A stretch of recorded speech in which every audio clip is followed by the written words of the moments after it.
يا مساء الحب والسعادة على الناس الحلوة بزيادة.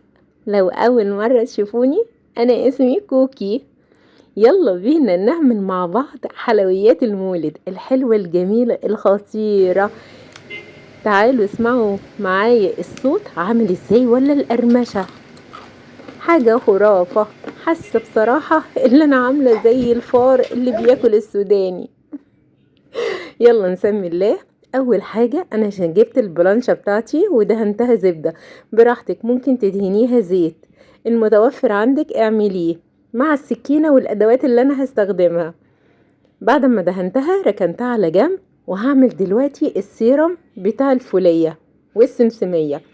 على كل كوباية سكر نص كوباية من المية، وهيكون معايا سكر كلوكوز وبيكنج صودا او الكربوناتو، وطبعا معايا الفول السوداني والسمسم.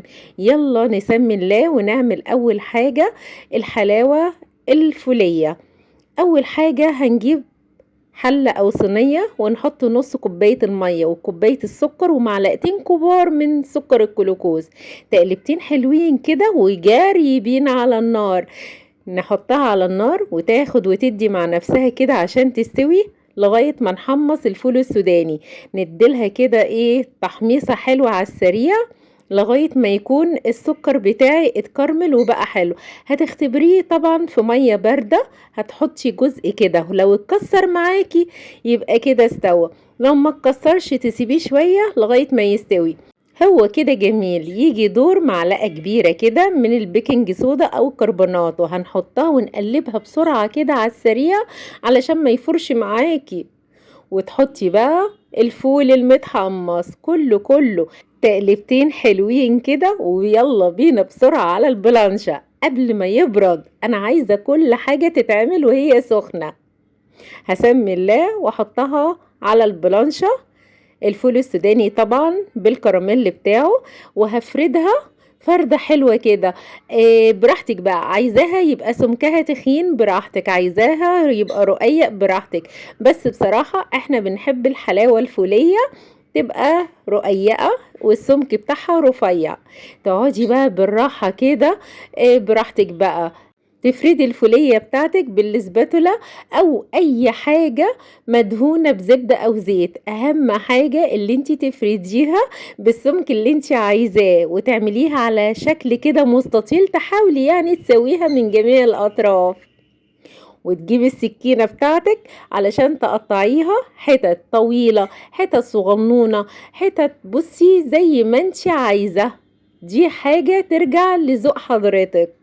بس اهم حاجة اللي تعملي كل ده والفولية تكون لسه سخنة، مش عايزاها تبرد، عشان لو بردت طبعا هتمسك وهتقفش كده وهتبقى ايه صعب في التشكيل. بس يا ستي اي حاجة زيادة من الاطراف هتسويها، عشان انا عايزة الفولية بتاعتي تبقى متساوية وعاملة ايه حاجات حلوة خالص، تبقى شكلها كده حلو زي بتاعت بره. بسم الله ما شاء الله، لا حاجة كده في منتهى الجمال والروعة. خلصت كده الفولية، هسيبها كده بعد التشكيل قد 10 دقايق كده لغاية ما تنشف وتبقى حلوة، واكسرها بقى براحتي كده واحطها في طبق كده علشان اقدمها لحبايبي الحلوين. بس يا ستي شايفة طريقة سهلة خالص للفولية، واكيد يعني انت يا ست الكل هتعمليها احسن مني بمراحل كمان. اوعي اللي انت تكسلي واعملي الحاجات الحلوة دي لحبايبك، صدقيني هتفرحيهم وهتفرحي معاهم كمان. بس يا ستي خلصنا كده الفولية، نركنها على جنب ويلا بينا على السمسمية. بس المرة دي انا هعمل نص الكمية، يعني هعمل ربع كوباية مية وتلات ارباع كوباية سكر ومعلقة كبيرة من سكر الجلوكوز، برضو هتاخد وتدي مع نفسها على النار لغاية ما نحمص السمسم. وبرضو هكذا زي الفولية بالظبط هتختبري السيرم لغاية ما يتكسر، وهتحطي بس نص معلقة من البيكنج صودا. واول ما تفور كده هتحطي السمسم بسرعة المتحمص طبعا، تقلبتين حلوين كده، ويلا بينا تاني على البلانشة. هتحطيها على البلانشة وتفرديها بالراحة وبشويش لانها سخنة مولعة موحوحة على الاخر. هتشكليها براحتك برضو بالبلانشة او بايديكي. انا قلت اما اشكلها المرة دي بايديا بس بالراحة لانها بتبقى سخنة مولعة خالص.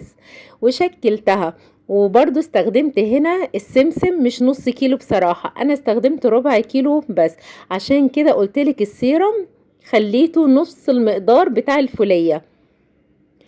يعني بمعنى لو استخدمتي نص كيلو يبقى كوباية سكر بحالها ونص كوباية مية، لو استخدمتي ربع كيلو يبقى 3/4 سكر وربع مية.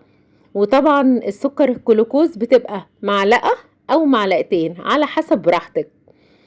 بعد ما شكلتها دلوقتي هكسرها واقطعها طوليا، حتت كبيرة او حتت صغنونة انتي وراحتك، بس بشويش وبالراحة لانها زي ما انا قلتلك خلي بالك من نفسك لانها بتبقى سخنة ولازم تشكليها وهي سخنة عشان تبقى سهلة معاكي. لو نشفت مش هتعرفي تشكليها نهائي، بتبقى بردت طبعا وهتتكسر معاكي. اما وهي سخنة بتتشكليها براحتك. بس يا ستي اي زيادة انا مش عايزاها بكسرها، والزيادات دي طبعا مش هرميها، ده انا هقعد اتسلى عليها بعدين كده مع نفسي. الحاجات دي فعلا حاجات في منتهى الجمال والروعة. ليه؟ عشان معمولة بكل حب وسعادة، عشان كده لازم تطلع خطيرة بتوديكي في حتة تانية خالص. سمع السيمفونية؟ سيمفونية يا اخواتي، القرمشة في حتة تانية خالص. ما شاء الله، بألف هنا وصحتين. واستنوني مع طبخة جديدة وأكلة جديدة من مطبخ كوكي. مستنية التعليق الجميل اللي بيسعدني واللايك الجميل اللي بيفرحني. بحبكم في الله.